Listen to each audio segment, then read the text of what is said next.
America राष्ट्रपति Joe Biden और भारतीय प्रधानमंत्री नरेंद्र मोदी ने शुक्रवार को व्हाइट हाउस में सिलिकॉन वैली के कुछ सबसे शक्तिशाली अधिकारियों से मुलाकात की और कृत्रिम बुद्धिमत्ता व उन्नत विनिर्माण और आर्थिक सहयोग को बढ़ावा देने की मांग की है। व्हाइट हाउस के ईस्ट रूम में हुई इस बैठक में अल्फाबेट इंक के मुख्य कार्यकारी अधिकारी सुंदर पिचाई, माइक्रोसॉफ्ट कॉर्प का मुख्य कार्यकारी अधिकारी सत्या नाडेला और एप्पल इंक के मुख्य कार्यकारी अधिकारी टिम कुक शामिल हुए, जो अपनी कंपनी के आईफोन की इकाइयों को भारत लेकर आ रहे हैं। बैठक में टिम कुक पीएम मोदी के बगल में ही बैठे थे। भारत सरकार ने देश में लागू मौजूदा पावर टैरिफ व्यवस्था में अहम बदलाव करने का फैसला किया है। ऊर्जा मंत्रालय ने शुक्रवार को बिजली नियम 2020 में संशोधन कर टाइम ऑफ डे टैरिफ व्यवस्था को शुरू करने और स्मार्ट मीटरिंग के नियमों को आसान बनने का ऐलान किया। पावर मिनिस्ट्री के मुताबिक इन नए नियमों के लागू होने के बाद दिन के समय के अनुसार बिजली के अलग अलग रेट तय किए होंगे। अब उपभोक्ताओं को पूरे दिन एक ही रेट पर बिजली की कीमत नहीं देनी होगी। इसके साथ ही ये तय किया गया है कि दिन में सोलर हावर्स के दौरान पावर टैरिफ सामान्य टैरिफ से 10% से लेकर 20% कम होगा, जबकि पीक हावर्स के दौरान पावर टैरिफ 10 से 20% अधिक होगा।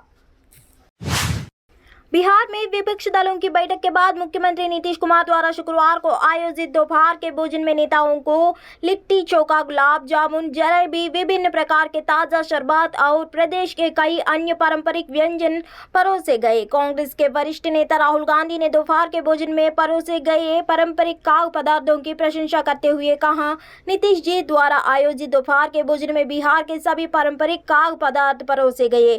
शानदार लिट्टी चोखा और खास गुलाब जामुन भी परोसा गया। मैं इसके लिए नीतीश जी को धन्यवाद देता हूं।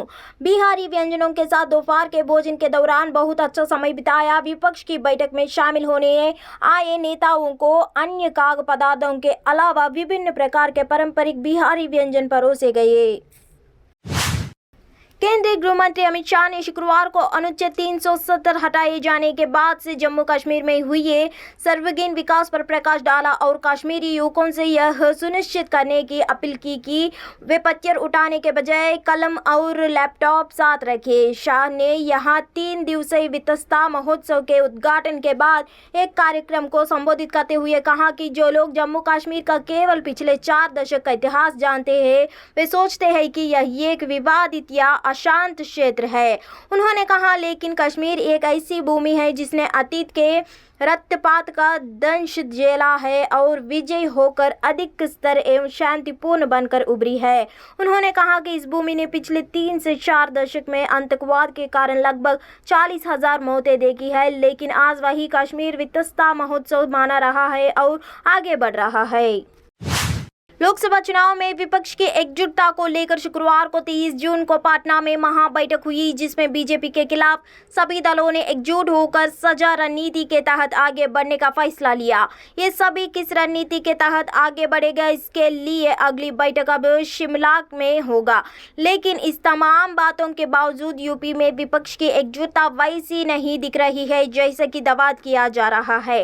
पटना में विपक्षी दलों की बैठक के दौरान जब समाजवादी पार्टी के अध्यक्ष अखिलेश यादव ये दावा कर रहे थे कि देश को बचाने के लिए बीजेपी के खिलाफ हम सब एकजुट होकर काम करेंगे, उस वक्त यूपी में विपक्षी दलों की एकजुटता को लेकर कई तरह के सवाल उठ रहे थे। विपक्ष की एकजुटता को लेकर समीकरण गड़बड़ाते दिख रहे हैं। सपा की सहयोगी राष्ट्रीय लोक दल पार्टी के नेता जयंती चौधरी अलग राह पर दिखाई दे रहे हैं।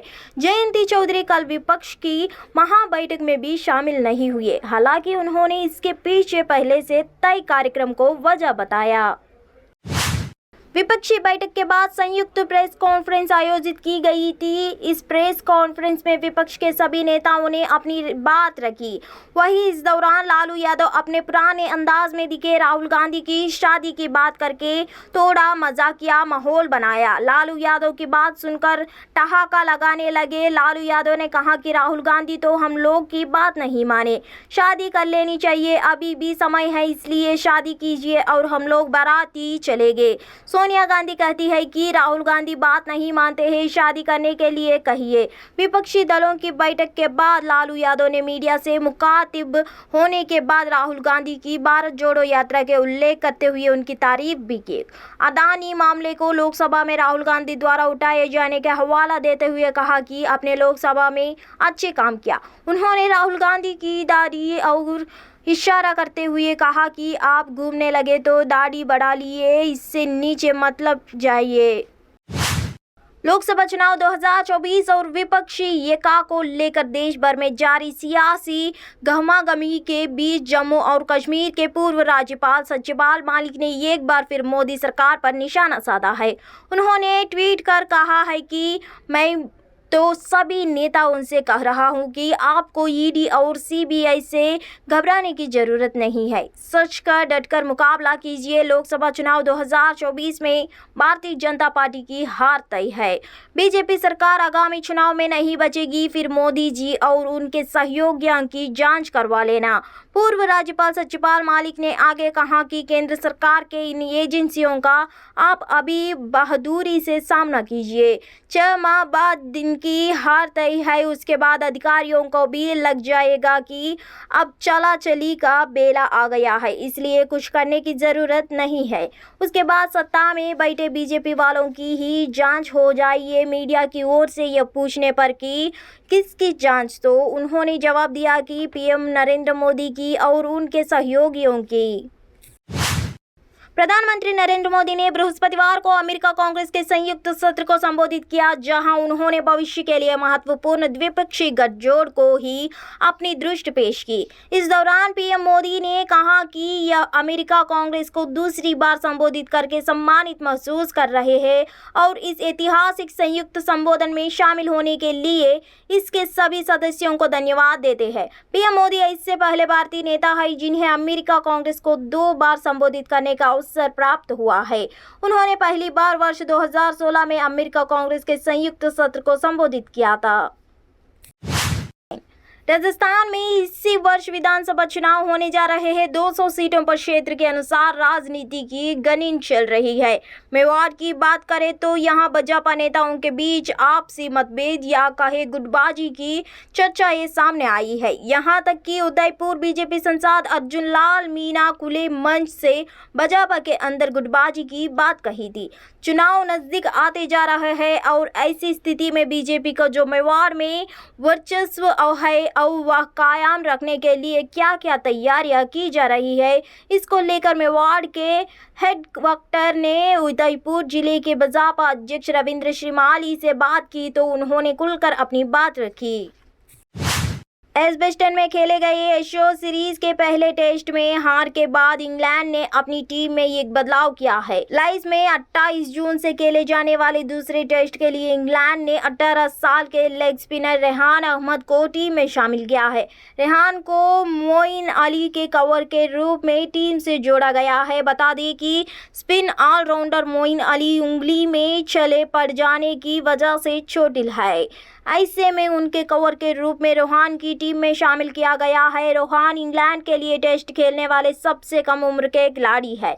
वह अब तक इंग्लैंड के लिए एक टेस्ट खेले चुके हैं जिसमें उनके नाम 7 विकेट है। हाल ही में संन्यास से वापसी करने वाले मोइन अली चोटिल हो गए थे, जिसके बाद रोहान की टीम में शामिल करने का फैसला लिया गया है। रोहन लेग स्पिनर है, इसके साथ ही वह निचले क्रम में काम चलाऊ बल्लेबाजी भी कर सके हैं। रेहान ने दिसंबर 2022 के पाकिस्तान के खिलाफ अपना डेब्यू किया था और 5 विकेट झटके थे। अपने पहले टेस्ट में रोहान ने कुल 7 विकेट झटके थे। इंग्लैंड और ऑस्ट्रेलिया के बीच दूसरा टेस्ट मैच 28 जून से लॉर्ड्स में खेला जाएगा।